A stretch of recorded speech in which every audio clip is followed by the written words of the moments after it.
We believe, like you do, that through diplomacy, Somaliland will gain acceptance in the world as it should, and to congratulate the people of Somaliland. I want to promise that I will do anything in my capacity as a leader, as a woman, so that our country can be recognized. Viva Somaliland! The people of Kenya and Somaliland are two brothers. Kenya and Somaliland shares a lot of businessmen and women in Somaliland as well. waxaan doonayaa iminka inaan u yeedho professorka muddada dheer qadiyadda Somaliland codkeeda kor u qaadayay inuu kelmadiisa yidhaahdo. Let me invite Biole Lumumba to be on this stage. Your Excellency, the President of Somaliland, my very good friend Abdurrahman Mohammed Abdullahi, the Ambassador of Somaliland to Kenya, my very good friend, to your entire delegation, let me say how glad I am that you have visited Kenya.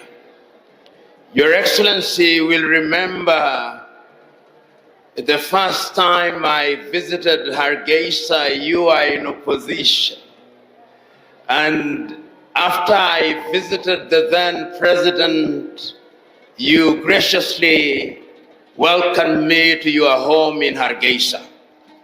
At that time, Your Excellency will remember that through our foundation, we were establishing the Unity University in Hargeisa.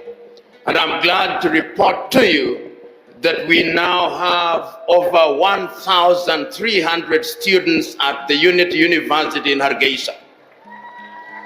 I'm also happy to report to you that in the month of August, and Your Excellency's office has accepted that we will be coming as a delegation for trade. We will also be opening the Pan-African Institute at Unity University. But before I continue, Your Excellency, let me tell you a very interesting short story. The first time I visited Hargeisa, we went to the streets where they are exchanging money. And during the prayers, they left the money and went to the mosque. I told them, don't try this in other parts of Africa. You will not find the money. And it is also important, Your Excellency, that I congratulate you for being elected as the President of Somaliland, and to congratulate the people of Somaliland. Yours was one of the most peaceful elections ever held in the continent of Africa, but we don't report it as much as we should.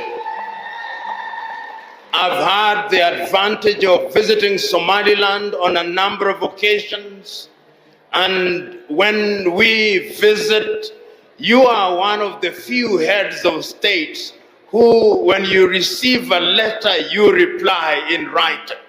And that to me is a great demonstration of what leadership is. It is not lost on me, Your Excellency, that you are assuming the presidency of Somaliland at a time when Africa is not at ease. We have many conflicts in the continent, and it is my desire that you will travel across the continent of Africa and tell them what it is that you are doing in Somaliland, that you know so much peace and quiet. I hope that you will also, in the forefront of championing reparation, which is the agenda of the African Union for this year. And you have no shortage of supporters in the continent of Africa and outside of the continent of Africa.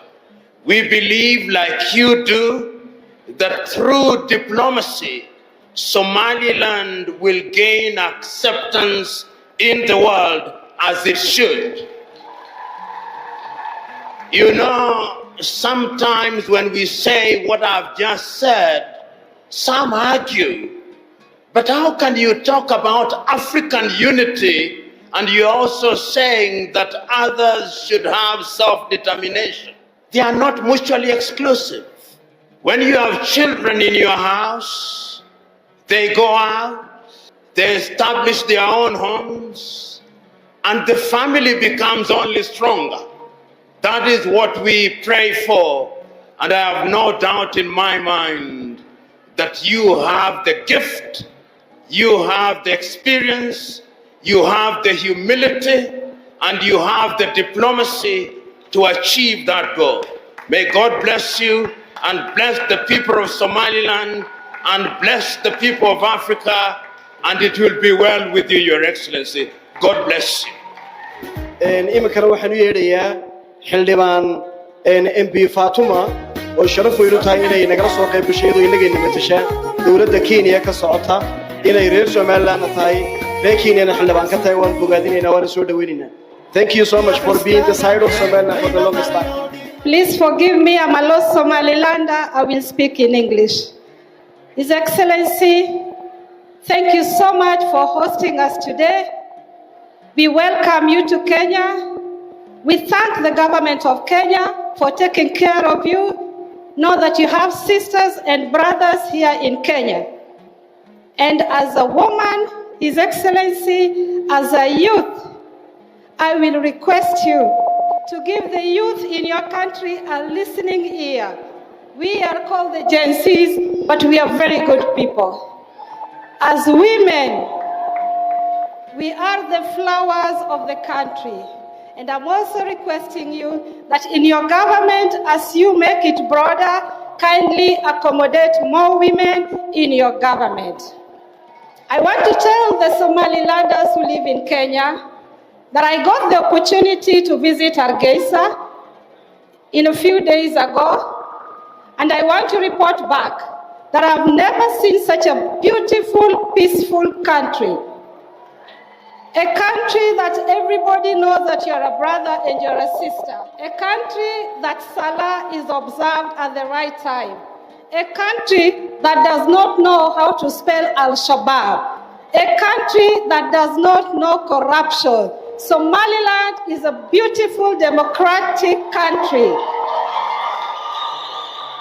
As a young person, I want to promise that I will do anything in my capacity as a leader, as a woman, as a Somalilander, so that our country can be recognized. Viva Somaliland! Viva Somaliland! aad iyo aad bay u mahadsantahay Faadima. waxaan doonayaa iminka inaan u yeedho inuu kelmadiisa ina idhaahdo oo safiirkii. Assalaamu calaykum waraxmatullaahi wabarakaatu. martibada banala joogta Kenyana marka inteeda I will speech in English from Kubilabaya. Bismillahir Rahmanir Rahim. In the name most merciful, the most gracious. Greetings to you all. Your Excellency, President of the Republic of Somaliland, honorable delegates, ambassadors, distinguished guests, ladies and gentlemen. It's with great pleasure today we are here all, the citizens of Kenya and Somaliland, celebrating this special occasion with the President of the Republic of Somaliland. We welcome you, Your Excellency. We welcome you in this country we welcome you, Your Excellency, in Kenya for your official visit with your delegates. This is a very significant visit, and it marks the spirit of cooperation and shared aspiration of our two people. We have a long brotherly relation with Kenya. Our bondage goes beyond borders, rooted in a shared heritage. Your presence here today marks the growing relationship between our two people. Let this visit be the foundation of a greater engagement in the years ahead. Your Excellency, the people of Kenya and Somaliland are two brothers. We have, as you said yesterday when you were opening officially the office of the Somaliland embassy here, that we have about 30,000 Kenyans working in Somaliland And we have a lot of students here from Somaliland in various capacities. Your Excellency, this is an indication of the bondage and the relationship between the two countries. I want to take this opportunity, Your Excellency, to thank you and your delegation for the official opening of the Somaliland mission office in Nairobi. This symbolizes the growing strength and alliance deeply rooted in a mutual respect, shared and values, and the desired cooperation between Kenya and Somaliland. Our Professor here, Lumumba, has been visiting Somaliland for over several times. He is one of the best supporters, a great supporter of Somaliland, among the other few Kenyans who support Somaliland. The cooperation of Somaliland and Kenya has been for over 200 years, as the President recently said in his speech when he was opening the office. I want to take this opportunity, Mr. President, to thank you once again for opening up our office, which will strengthen the cooperation between Kenya and Somaliland, and it will serve as a bridge between the two nations. It will serve as a bridge of culture exchange, education, and trade. Kenya and Somaliland shares a lot. We have a lot of businessmen and women in Somaliland as well. The trade between Somaliland and Kenya grows from day to day. And as you have told us recently, there's going to be a direct flight from Hargeisa, Somaliland, from Nairobi to Hargeisa very soon. I hope this will strengthen the bilateral relation between the two countries. I again thank you, Your Excellency, with your delegation for celebrating with us today in Nairobi. Thank you very much. MashaAllah. Somaliland Hanolat. Somaliland Hanolat. Somaliland Hanolat. Thank you.